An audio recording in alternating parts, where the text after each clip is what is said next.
Hello, hello, hello. This is Horns Up. I'm Animesh. And I'm Peter. And this week, we're all about the grind. Yeah, man.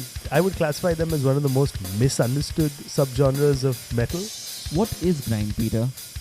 What is grind to you? For me, it's all about those blast beats. The only distinction I would put between death metal and grindcore is just the blast beats. And the moment you hear the blast beats, you know which line it's kind of crossed over into. What about you? Blast beats coupled with very short songs and with insanely weird song titles. And the time signatures, dude, because like some of the songs, they could just be like, I mean, some of our favorite bands, and you're wearing the t-shirts, so I'm going to definitely reference them. Pig Destroyer. We've talked so much about them, especially their latest single. Bands like those, you would say, put them as grindcore, but are they really grindcore at this point? Let's not get into that again. We've debated about that countlessly. But yeah, today's episode is about grindcore. And that's because we are going to be talking to a Canadian person called Doug Brown. He is a filmmaker who's spent nearly 5 years crafting a beautiful documentary called Slave to the Grind that traces the history of grindcore in America as well as in Europe. And he's done this by talking to some of the most seminal names that you can think of when you hear the word grindcore. So everybody from a napalm death to an anal cunt is on it. Terrorizer. Yeah, man. Yeah, I mean, it literally is a project of love. And I do not think if he was not a grindcore fan, he would spend so much time and so much effort kind of working on it. And I think for anyone who's watched the documentary, it shows. Yeah, definitely. So here's what I would recommend to all of you listening out there, the one or two people who actually do. Before diving into the conversation, why don't you first have a look at the movie if you can? Or if not the movie, at least the trailer. So we'll drop it in the show notes so you have an idea of where Doug is coming from. Exactly. And then once you watch the trailer or watch the movie, then come back and play this episode again or play out the interview, because that's when you'll actually get the most enjoyment, if that's the correct word, or you'll get the context of where Doug is coming from. I mean, one thing I really enjoyed talking to Doug is I think even if we spoke to him for an hour more, it would not be boring. Oh, definitely not. He clearly is a fan. Yeah. And you'll hear him say some lovely stuff, some lovely stories. So what are we waiting for? Let's dive straight into that conversation. Do keep in mind that we did record this via Skype, so there is a slight difference in audio quality. We're still trying to figure out how to do that. And if we don't sound as energetic as we are, we did record this close to midnight. Yeah, that's just an excuse. No, but that hashtag is reality. First world problems. First world problems. Anyways, here it is. This is Doug Brown, the filmmaker and the director of Slave to the Grind. Let's welcome to Horns Up all the way from Toronto, Canada, Doug Brown. Hello, everybody. Well, thank you very much for who is tuning in right now. My name's Doug Brown, and I'm the director and producer of Slave to the Grind, the documentary on the history of grindcore. Just to start off things a little light, when I was doing research and stuff like that on the documentary, one thing I kind of found was a lot of references to Skid Row while looking up the name of the documentary. So have you been like kind of getting messaged by angry Skid Row fans for the last few years while working on, or now that the documentary's been released? Yes and no. And I always knew that, calling a film Slave to the Grind, obviously the very famous Skid Row album was called Slave to the Grind. And ironically, my wife came up with the title Slave to the Grind for the film. When we were coming up with a whole bunch of different titles and things that had the word grind in the name. And then she had no idea that there was an album by a band called Skid Row. She'd never even heard of Skid Row. And, I was immediately like, should we or shouldn't we? But it's just such a good title, and obviously the meaning slave to the grind has some negative connotations because it's like you're a slave to your work. Like you have to go to work to make money to do what you love. But in this case, it's people who are slaves to music, but they do love it. I'm going to say I've had 6 kind of strange messages from Skid Row fans.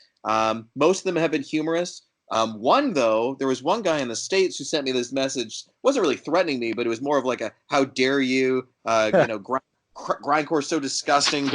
Don't dare bring it close to the almighty Sebastian Bach." I don't know. It was weird.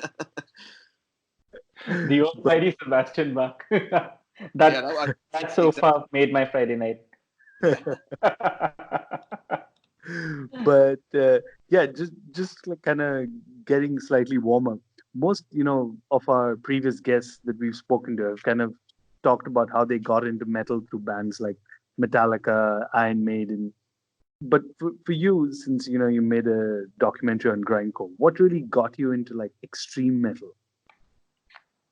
Extreme metal for me was actually Obituary, and like most people who like heavy music, like of course Metallica was the first band I ever listened to as a kid, and I still love Metallica. But by the time I was like 13, 14 years old, I started mailing away for CDs through like this service called BMG Music Club, and it was one of those like you buy one CD at full price, and you get a whole bunch for a penny, and Oh yeah, I remember that. yeah, there was a few different services, and the one I did, I ended up getting Typo Negative, who are obviously not extreme in the growling sense, but extreme in that they're very heavy and slow. So kind of the opposite of grindcore. And then when I first heard Obituary and the album Cause of Death, and the song Chopped in Half will like always stay in my mind. I just couldn't believe that somebody's voice was sounding like that. And keep in mind, I'm 35, which means that when I was a teenager, bands like Fear Factory were huge when like Demanufacture came out. And they were on a live Ozfest CD that I bought, and they had the song Replica. And Burton C. Bell, the vocalist, I just remember like him starting off with like a rant at the beginning of this saying like, here's a song you won't hear on MTV. Fuck MTV. This is Replica. And I just remember loving that like anti-authority, followed by a bunch of people yelling and screaming. So it was me going down the rabbit hole of looking at all the thank you notes and what bands that all the other bands had toured with, and then I was just buying all their CDs because, well, like, oh, if Obituary likes this band, I gotta like this band, and next thing you know, Cannibal Corpse and Autopsy and all these other super heavy death metal bands was my first introduction. Okay, so from there on, after Obituary and getting into extreme metal, what attracted you towards grindcore? Well, I originally hated grindcore. I had this Relapse CD sampler, and it had like the Dillinger Escape Plan. I think was the reason I got it, and this was late '90s, so just after Calculating Infinity had come out, and all the bands with like Blastbeats kind of scared me. Like it was just like too much. Except for one band. There was one band that stood out, and that was Soylent Green. And that has Ben Falgost, who's the now the singer of Goat Whore, on vocals, and what I really liked about that band was they had some bluesy parts. Like there was some like swing to it, so it wasn't just pure blast beats. So in a lot of ways, I think bands like that are good because they introduce people like myself who was scared by a band like Nasm, which is just like balls to the wall grind the whole time. Which now I generally gravitate towards. That's the music that I dig, like all blast. But yeah, I would say it was that band, and then followed by obviously Napalm Death. But when I was listening to those bands, I didn't even know the word grindcore, right? Like you're just hearing these things, and they just seem like more extreme death metal until you understand the etymological origins of the terms, and then as you start to, I guess, realize that it has its own origins. Like grindcore's I guess background is different than death metal's background, right? Like it's pulling from in many ways different influences, and also in many ways different political spectrums and ethics. So having the being like a metalhead I was listening to a lot of grind bands that were more metal-y at first. It didn't really gravitate towards the punk aspect of it just yet. One of the things I should follow up with is, did you discover anything new about grindcore after working on the documentary for almost close to 4 years? Yes, I did. I think like anybody who's going into a big project, whether it's a book or a movie or even a giant mural, like you think you know everything going in. Like you could research it and feel like you're all ready to go. But it was like after every interview, I realized how little I knew about this history. You read all the books and you subscribe to all the fanzines and you go to all the shows and you hang out with the bands when they pass through your city. But then when you're sitting down with somebody for like an hour, or 90 minutes, or in some musicians we interviewed for over 3 hours long, you really get to understand what it means to live the grindcore lifestyle. Like, being a grind musician is brutal. You're making such little money and you're schlepping your gear around and you're playing music that not everyone likes, and maybe some cities they like it more. And you don't really understand that struggle until you chat with somebody about it. But then also making this film, I went to a lot of festivals, and I can tell you that the grindcore community was super thrilled about what I was doing. And I'm not going to say the death metal community wasn't, but the festivals that were pure grind, they were so easy to film at, and it was like a real sense of community. Whereas the festivals that were like, a death metal festival with a couple grind bands on the bill, like they didn't give a shit about what I was doing. It was a very strange feeling. So that was something that I guess I didn't expect going into this. I knew that grindcore was a pretty inclusive community, but I didn't think it would be as good as it was. Yeah. And actually, here's something else that I learned. And you know what? This is super debatable, and I'm sure that people will listen to this and, maybe disagree with me, but grindcore is punk rock. And, to me, I was a metalhead, and I got into grind because it, to me was like extreme metal. And then obviously it borrows from metal and punk, it's those two genres put together. But the more and more I listened to it, the more I found that it was more of a punk rock ideology, like the kind of the middle finger to the rest of the music industry and how anti-music it actually was, in terms of its sound and its aesthetic and whatnot. So that was something that was kind of like an epiphany to me, pretty early on in the process, where I was like, wow, I guess I'm making a punk rock documentary. That's awesome. I can actually attest to that. I play in a hardcore punk band in Bombay called the Riot Peddlers. And yeah, there's a very thin line between the two genres. Mm-hmm. Would you agree? Yeah. Like if you were to make like a spectrum and put death metal on one side and hardcore punk on the other side, I used to think grindcore was right in the middle. But now it's definitely leaning more towards hardcore punk. In my eyes, at least. Okay. There's a dialogue in the documentary to the effect of grindcore is a small world. Now, you filmed across Japan, the United States, UK, Australia, Singapore, Finland, Sweden. What really were the similarities or the differences that you noticed in the bands and the audiences from across the small world of grindcore? What I actually find very fascinating is no matter how much you play in your own country, there's always this desire to go somewhere else to see what it's like somewhere else. There are some grindcore communities like Midwest United States or Montreal, Canada, and obviously many different spots across Japan where grindcore is thriving. But what I love is no matter where I was, no matter where I was filming, you kind of just need 5 people, you just need a couple, 2 or 3 bands, and that's all you need, as long as people are doing it for the right reasons, and there's no real reason to do grindcore for the wrong reason. So it's the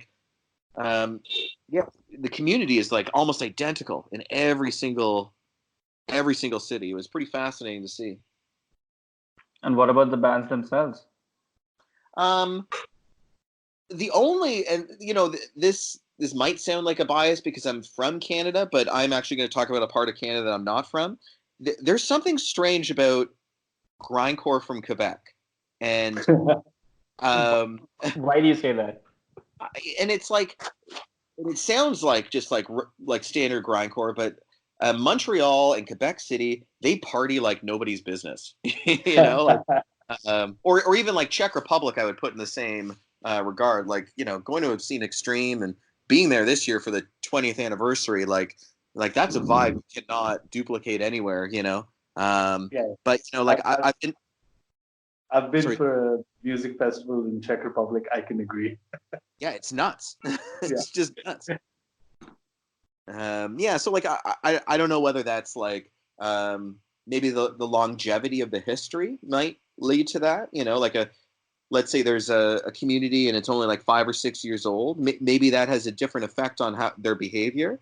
And maybe it's just because Quebec City Grindcore has been around for a while. I'm not saying there was a lot of bands back in the day, but like Dahmer and Think Shit and Inertia Kills, like there was enough where there was a community, and all those musicians are still at it. Like 20 years later, 25 years later, it's pretty phenomenal.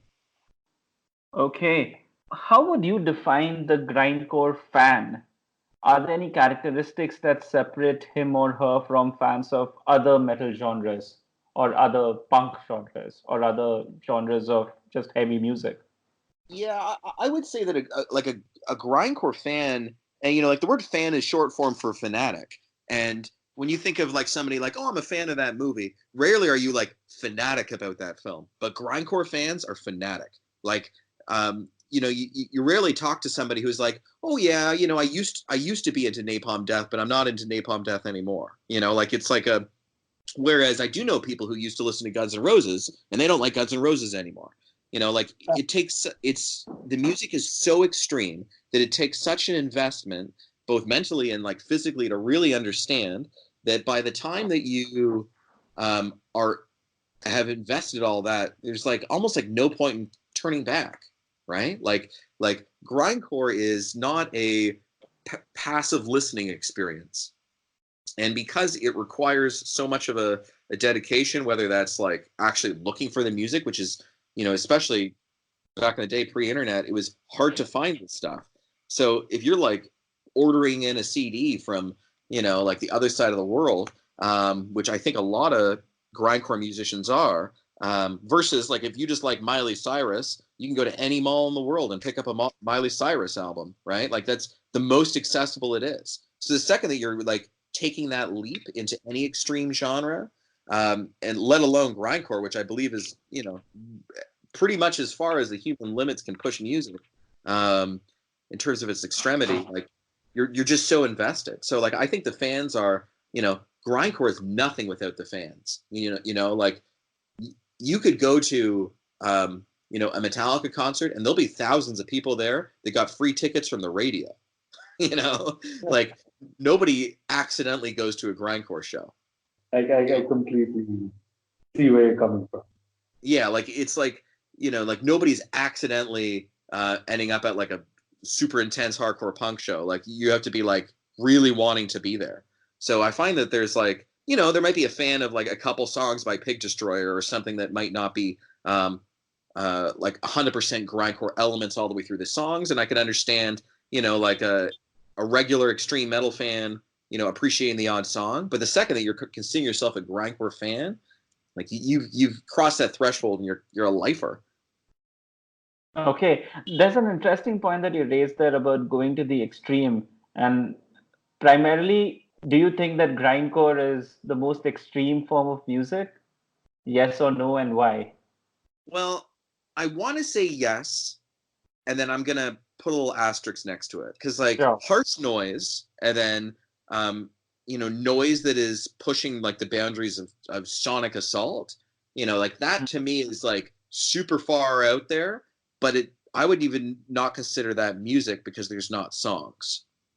Whereas grindcore as a structure, and like if you're listening to like Warsaw or Internal Rot or like all these like super intense grind bands, they're still songs and they can duplicate them and they can play them the same each night, right? Like there's a repetition to it. Whereas you could make extreme noise, but the art form of duplicating it, I personally always found grindcore more extreme than death metal, because it's like death metal but faster, and I find it more extreme than black metal because I think that grindcore as an extreme sound can speak for itself without a show. And I'm not saying that black metal needs a show. I'm saying that like often there's So, like so a I, theatrical I will element, you know. I will no I will add this point because Animesh forgot to mention that he also played for a black metal band, hence the laughter. Okay. No, and I completely get where you're coming from. There is no theater Theatrical. theatrical, Yes. as such involved with grindcore music, but you do see them in other genres, yes, definitely. But it's pretty refreshing to hear this point of view of grindcore being the most extreme genre of metal music, because a lot of other metal fans of different genres will definitely contest with that. of course. Yeah. Everyone wants to think that what they're doing is the peak of of all music, and of course, right? And I think that's what makes these discussions so interesting for me, because I don't think there is an answer, because extremity, as far as I'm concerned, is just pushing the boundaries of something as far as you can. And when you get on the fringes of anything, you're going to splinter off into little groups, right? Like gore grind to me Yeah. Mhm. is very, very extreme. Now, gore grind, though, the second you start to, like, let's say, I guess go into the more of like the slower, like porno grind style of things, I think it Yeah. starts to lose its extremity.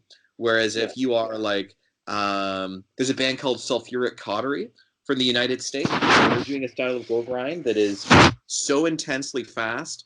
And again, it's not, like I've seen them twice now. And it's not like a show in terms of like, they're not breaking things. They're not, they're not trampling over people. They're not like pouring blood on themselves. But the music is so intense live. Like it's hard to explain. It's like a wave of intense terror just like washing over you, and the blast beats are so extreme. And I guess I've yet to have had that personal experience from other genres. Whereas I have friends that will go to a black metal show, and they won't even call it a show; they'll call it a ritual, and they'll come back and they'll have like a total transcendental experience, which that's amazing too, right? And I think that that's what I love about music, that it's so open for interpretation, and everyone's, I guess, feelings that they get from it, and so obviously when I started making this film, it's because I've had enough experiences watching live grindcore where I felt that there is something that was missing from our, I guess, our pantheon of knowledge, where there had been nothing documented on this. Whereas there's a lot of documentaries on different aspects of black metal. Sometimes it's positive, sometimes it's negative, but there's been nothing feature length on grind. Yeah. And so, you've kind of walked straight into the path of the question I had up for you. Was, your previous documentary was Never Enough, was about collecting and collectors. Oh, how did you decide to then make a documentary on grindcore? Well, all my friends who are filmmakers will probably understand this when I say this, but you're always thinking about the next film. So when I was about halfway through Never Enough, I would I was always going to heavy shows, and I was at a Lockup concert one night, Oh, and yeah. they unfortunately, I remember, they could not get Shane Embry into Canada for some reason. I'm not sure, maybe he was on tour with another band.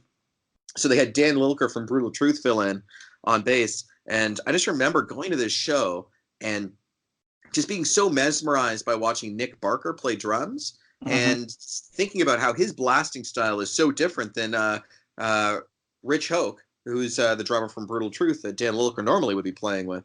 And I was just thinking, like, there has to be somebody out there to document this, to show all the nuances and the similarities, but also kind of discuss this like insane history that had never been documented, and it was like all these ideas were rushing through me as I was watching this drummer just like melt my brain. And then I remember going home and then like kind of questioning to myself, is Lockup grindcore, or is that like blackened death metal, like all extreme metal fans, they come up with all these dumb subgenres in their head. And then 2 days later, I remember going to my editor's house and I was like, okay, I think I have our next film. Like, I put a lot of thought into this. There's something really intense, really powerful, with a humorous and silly history, and the music is borderline comical, and nobody's ever made it. What do you say? And they were super skeptical because my whole like editing team, like, they don't like this music.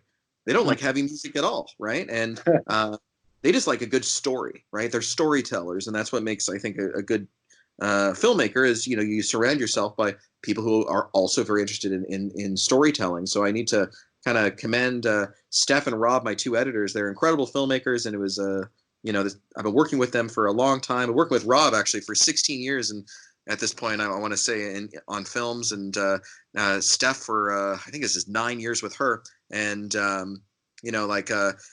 to me, like, yes, I wanted to make it because I love the music, but I also felt like there was a good story there, something that people would want to listen to and watch. Lovely. You're helping us. You're helping us segues definitely, because the next question I have is a filmmaking question. Um, why choose to abandon the narrator in the structure? You're letting the bands do the talking for you. The jumps from one story to another are not extremely clear or well defined, but they flow into one another. So unless you're a fan and unless you're intently listening, you might just get lost if you Yeah. choose to just move away from the screen for like even 5 minutes or so. Yeah, that was a very clear decision we made early on. My last documentary, Never Enough, I narrated it, and I was actually in it, like as somebody who took you along this journey. And as much as I enjoyed making that film, looking back on it, that was probably a bad decision. And I think that narration, and I'm not going to say that narration is cheap, and I'm not going to say that it's a cop out, but it does make it easier. And it's the easiest way to tell a story. And I certainly didn't do this for the challenge, but Grindcore is such a personal thing for the fans.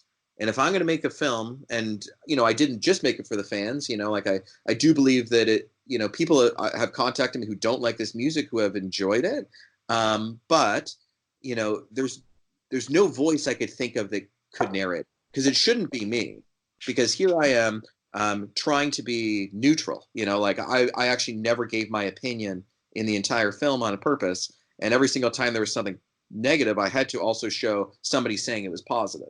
So, like for me, that was a really important idea. Now that made it very tough to edit. Like when we were storyboarding. Yeah, definitely. How many like, iterations did you go through before releasing this cut? Yeah, so like we had, I want to say that there was like 4 distinct cuts of this film, and the first cut, and I'll use that term loosely because the first one's like, a lot of filmmakers will call that an assembly, because you're kind of assembling clips. Yeah, But yeah.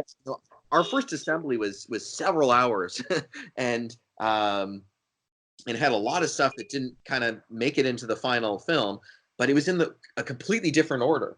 And we watched that, and that was just our crew. And then we took tons of notes, and then we're like, okay, we need this, we need this, we need this, we need this, right? So it probably added a year, onto this process, doing it that way. But, like we did not have, like the band Hemorrhage from Spain, they do an amazing performance in the film. But that originally was not in even our third cut of the film. And I remember us screening a third cut to an audience of maybe 25 people, almost a full year before our world premiere. And, we had a gore grind section, but we didn't have a live gore grind performance.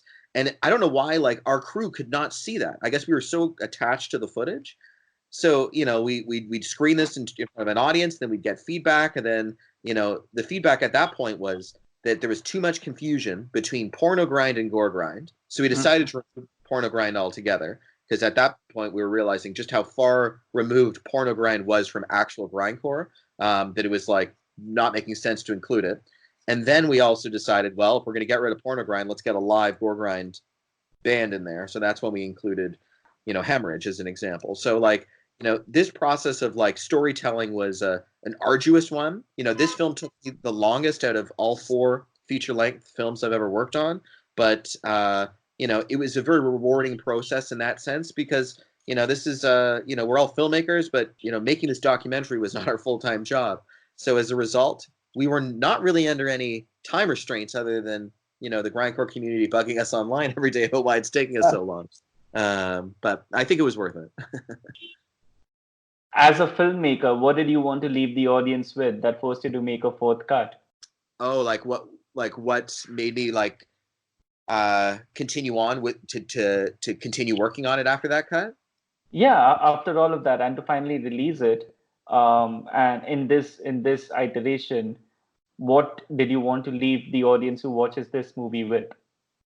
I guess is that the grindcore is its own thing. Like we talk a lot about subgenres of music, but I think that after a while, you think about like R&B and soul and all of those at one point were subgenres of rock and roll, or rhythm and blues then kind of turned into rock and roll in a strange way, right? And now I have friends of mine that no longer talk about grindcore, who've seen this film now, as if it's this weird subgenre of a few different things, right? They're like, oh, grindcore, I know what that is. So that's always been kind of my goal, that like grindcore is a thing, just like black metal is a thing. It's not like just 20 people in their basement doing it. It's like around the world, and because it's underground, but also not really accessible. There's nothing really catchy or hooky about it. Finally, people can like look at it and not just assume that it's this apolitical mess. Even though there's a lot of apolitical nonsense within grindcore, it still has this power to do something and stand for something, right? Like, I think that whenever there's something horrible that goes on in the world, there's going to be a grindcore band that's going to sing a song about it and bring attention to this and hopefully try to have people thinking more critically about the world that they live in. And I like death metal and black metal too, but I listen to death metal because I want to hear people sing about horror movies, right? And I listen to black metal because the anti-religious stuff is enticing at times, right? Whereas like I listen to grindcore for everything else, all other reasons.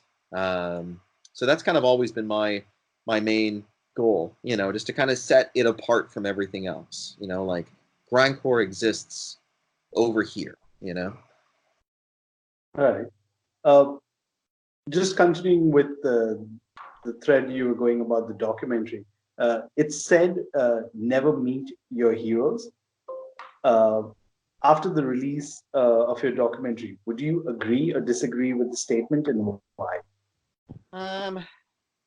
Well, it's tough because like we think of heroes, as the person you look up to, right? And no offense to a lot of these grind musicians, but they're just regular dudes. And I think that I would agree with that based on some of the more famous people I've met in my life, like outside of Slave to the Grind. But Slave to the Grind was a nice reminder that the more low key you are, the less money you're making, the more control you have over your own music, the nicer of a person you're going to be. You're not really clouded by any pretension. It's really tough to be pretentious when you're, singing like screaming into a microphone. There is a point where obviously grindcore is super serious, but you shouldn't take yourself too seriously, right? It should still just be fun, And I'm not gonna lie, it's not like I've wanted to hang out with every single person I've interviewed. I interviewed 90 people for this film. They didn't all make it into the final cut, unfortunately, but I met a lot of people from all around the world of all walks of life, and they're certainly not all my friends and pals. But having worked on a lot of movies, I've never interviewed such a high ratio of people I've enjoyed and liked.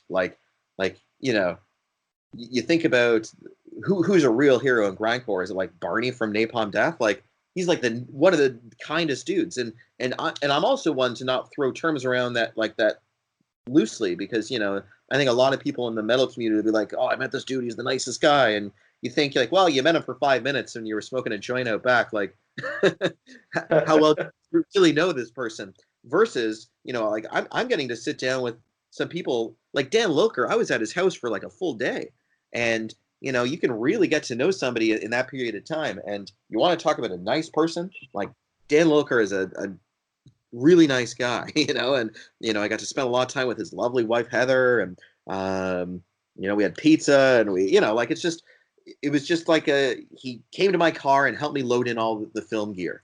That has never happened when I was working on like previous documentaries or interviewing somebody who's like any level of fame, like they would have a handler there. They would have, a manager that went around with them. Right. Whereas like, there's not even room for that in your crappy van when you're touring with Grindcore. Right. So it's like, I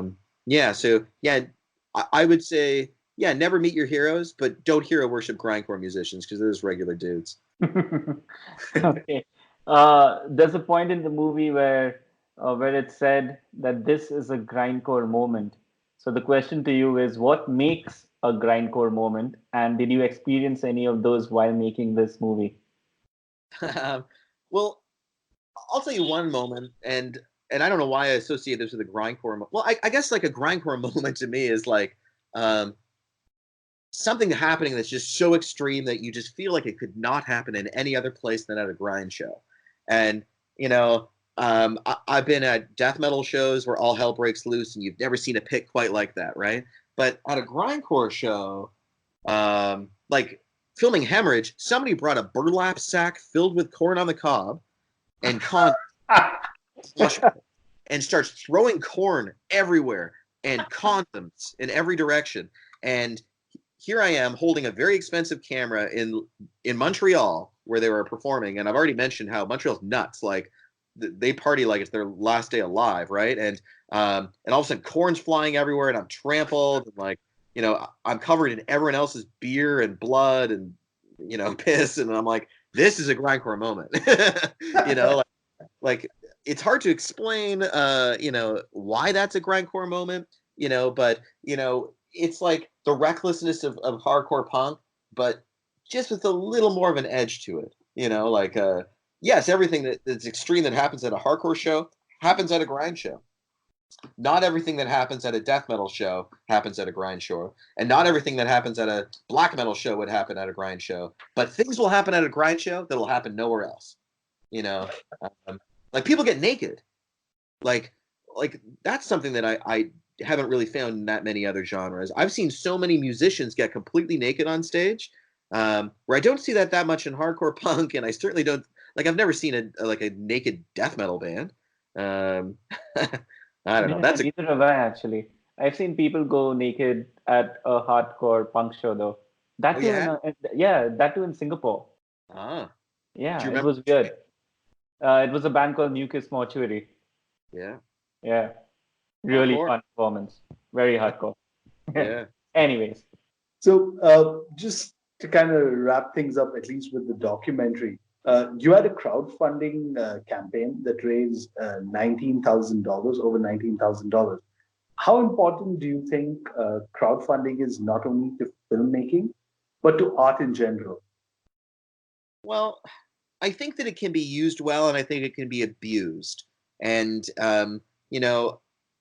I'll be very candid about our finances.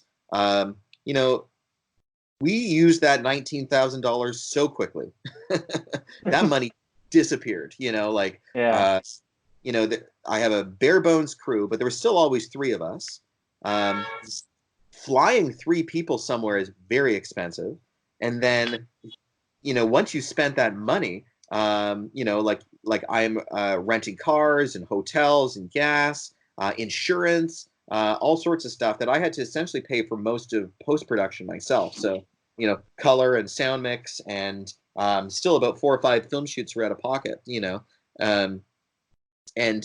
I think that it really depends on the art that you are trying to make. Like if I was making, a film that Steven Spielberg would be making, chances are that because of the audience and the amount of money that could be made in return, there's a better likelihood that I'm going to get corporate funding. But I tried, and it's not like I was like knocking on like Sony's door looking for money, but I did try to get some like corporate grants for Slave to the Grind, and everyone was always like, "You want to make a film on what?" Like they were like, "Oh, what about that black metal thing? That's hip." Like it was always them trying to tell me I should be actually making a film on something else. And I was like, no, I'm making a film on grindcore. It's called Slave to the Grind, and this is what it's going to be about. So after just hearing no so many times, and how them saying that this will never get into a film festival, but meanwhile, like last year, we were very fortunate. We screened the film 150 times. We screened in like 20 film festivals. We won 4 awards, and I'm not taking all the credit myself. I have an amazing crew that I worked with, but it also goes to show you that outsider art is like thriving and well, but you just need to find the audience for it. And crowdfunding allows you to be funded by your audience. Now, I could have abused that and, asked for more money, but I wanted to keep it modest, and I also could have, I could have not delivered. I could have, there's a lot of horror stories with crowdfunding. But when you're dealing with something like Grindcore and it's a small insular community of people that are like-minded and obviously like very caring about this music, it certainly worked well. But Grindcore is super punk rock, right? And punk rocks don't like corporations, and Kickstarter's owned by Amazon, right? So I also received a lot of negative backlash, in terms of going the Kickstarter route. But at the same time, it was a decision we had to make because we wanted this movie to be made. We weren't getting funding anywhere else. We knew we were going to make like no money. To me, it was it made sense. And now 4 years later, because the film took forever to make, like no one even remembers that we did it. So it's not like people I think are just at least happy that it was made and that it's not a corporate film. And then there's still I think that my editor once came to me and said, "You know what, Doug? I know that we've decided that the film's about punk, but the film is punk. Like, I think the film's pretty punk rock. Like, it's, it's got everything in it. There's nudity in it. There's violence in it. There's loads of swearing. Like, yes, you're going to get some of those aspects, but you don't get the middle finger to the viewer. Like our film is it's not accessible to everyone. And I think that kind of gave our art some credibility. Whereas if we made this underground film and then all of a sudden it was narrated by like a neutral person saying, speaking about grindcore from an outsider perspective, I think that would have been very challenging for those who backed it. So I think you need to be very careful about what cards you're going to play when you're, I guess, approaching crowdfunding in that sense. All right. As somebody who's, passionate about grindcore and has been following grindcore for quite a few years, somebody who's made a film on the genre and spent a lot of time with the musicians. Where do you see grindcore go now? And what do you feel is the future? And just to kind of wrap that up, are there any new and upcoming bands that you would recommend to our listeners? Well, I think that grindcore is alive and well, but I think that it's shifting from, I think it's going back to the underground in some sense.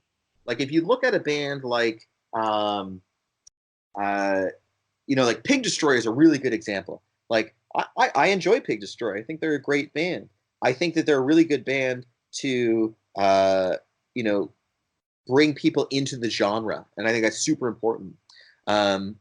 But I also think that labels like Relapse and Earache that used to, I guess, sign a lot of grindcore bands don't really anymore. So a band like Relapse is kind of in its own category on those labels. Whereas, when Earache started and when it was like Terrorizer, Napalm Death, Brutal Truth, like Carcass, there were so many grindcore bands on that label, but now they only have Wormrot, right?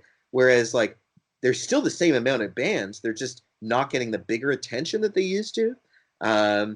So because grindcore is still alive and well, that to me means it must be owned by the underground, right? Like, and you go to all these shows and you go see, at least we're very fortunate in North America and where I am in Canada, whereas like I could go to a grind night and there'll be 6 or 7 bands and 3 of them will be touring, and those touring bands are not on a label, but there'll still be like 100 people that will come out, and that to me is super cool. maybe 100's an exaggeration, maybe 50.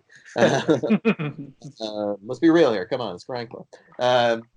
Yeah, so it's like I think that the future of grindcore is going to maybe go back to the underground, which will mean more of a lo-fi sound, less produced. Maybe this is wishful thinking because that's kind of the tunes that I enjoy. As for some bands to check out, I know I mentioned Sulfuric Cautery earlier. They're amazing. Members of Pizza High Five joined to make Sulfuric Cautery. Also check out Couple Skate, also from the Midwest. They're very, very, very, very good. Check out Organ Dealer from New Jersey. Kind of like a Terrorizer style riffs with like more of a modern vibe to them.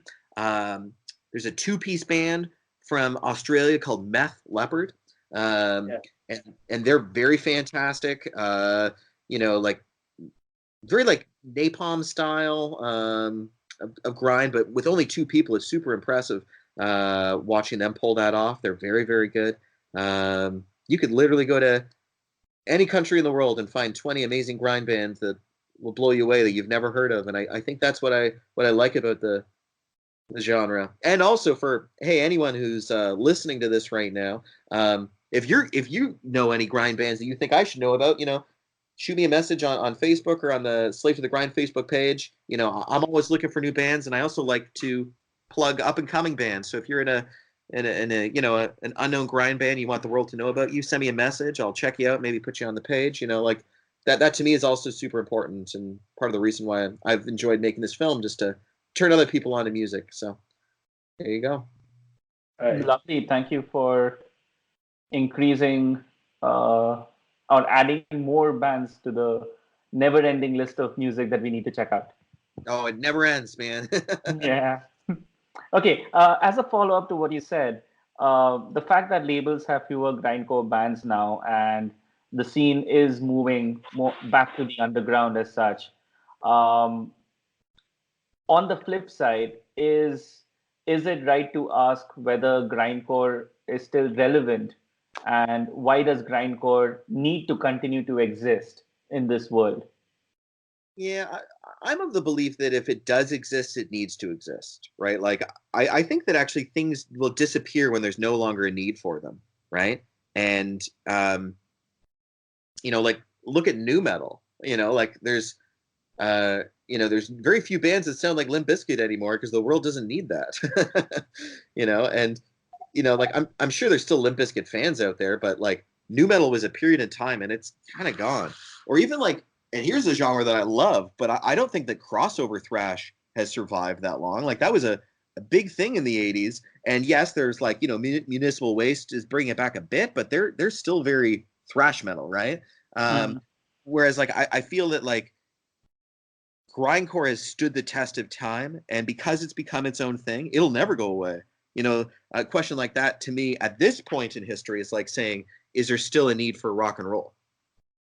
Rock and roll will have its big moments and its low moments. And, right now I think that rap is kind of king, and then rap is bigger than rock and roll right now. But rock's never going away because it needs to be there. You need an outlet for those who like that music. And just like you're going to have all these punk rock kids and metalheads that are like disenfranchised youth, or upset with the government, or want something that is challenging authority, so to speak. They're going to gravitate towards more and more extreme music.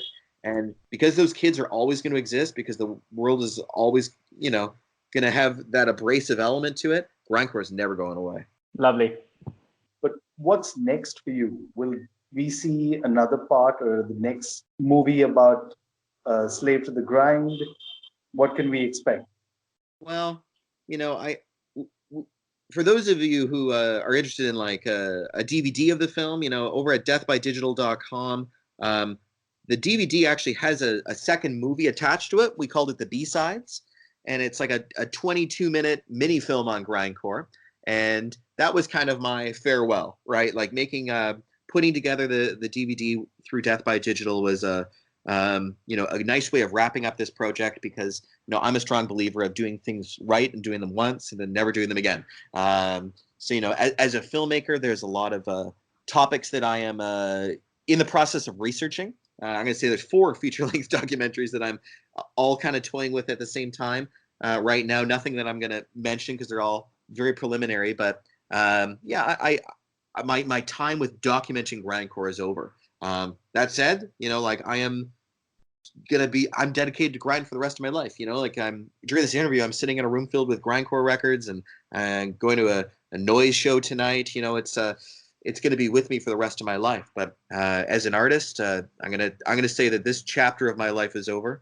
I will continue to help release some things through Death by Digital Records, which is the label and film distribution company that I run. But in terms of me actively continuing to document things, I am not going to pursue that anymore. Oh, one thing that we will be doing though is we're putting on our YouTube channel some like historical clips. So we're still going to be releasing odd little like uncut interview clips and whatnot, because that's like a simple way just to say thank you to everybody and continue to show others. Yeah. Okay, so is deadbydigital.com the best place for people to watch Slave to the Grind? Yeah, well, or you could go to grindcorefilm.com, because if you go to grindcorefilm.com, it'll link you to where you can buy the film digitally or stream it, as well as if you're after the DVD, it'll also link you to deathbydigital.com, where you can buy the double disc DVD. And it ships worldwide, and it's all regions, so you can watch it anywhere. Just before we let you go, how can people reach you? Are you available for a quick chat discussion once someone has seen Slave to the Grind? Yeah, for sure. If you emailed grindcorefilm@gmail.com, personally, I love hearing from, fans from all around the world. And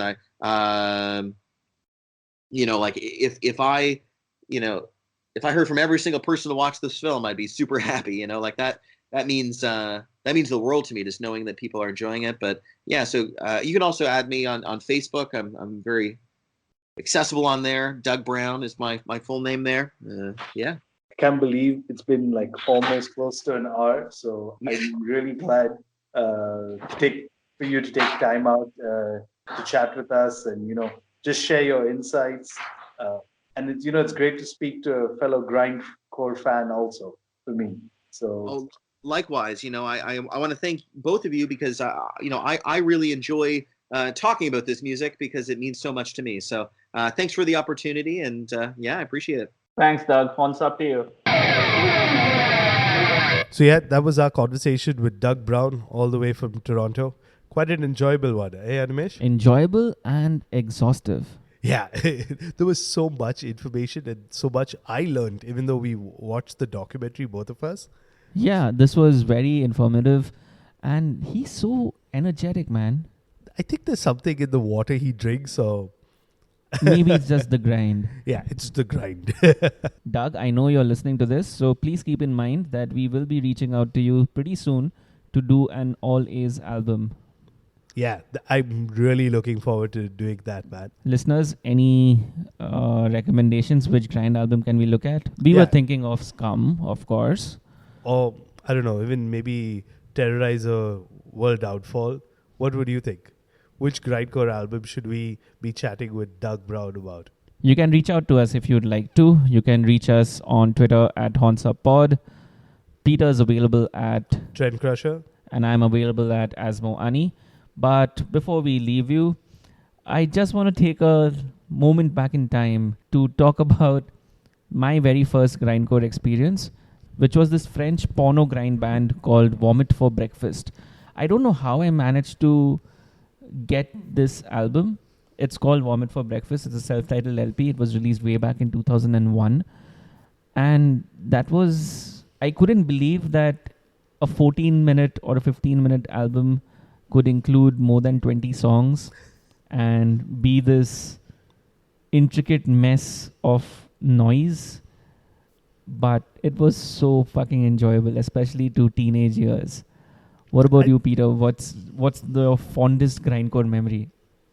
Man, I remember similarly listening to Lividity back in the day. I mean, I don't listen that much to them anymore.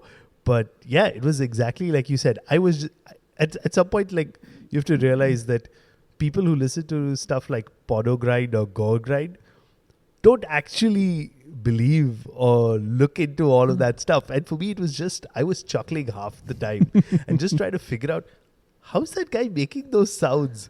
Is that really an instrument he's using, or what is it? How the fuck do you do a big squeal? I still can't figure it out. Dude, and also the samples. I mean, think about it.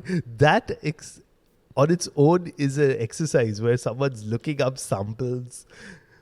But yeah, dude, the Lividity albums. I still remember getting in trouble once at the airport in the Middle East where they found the album cover.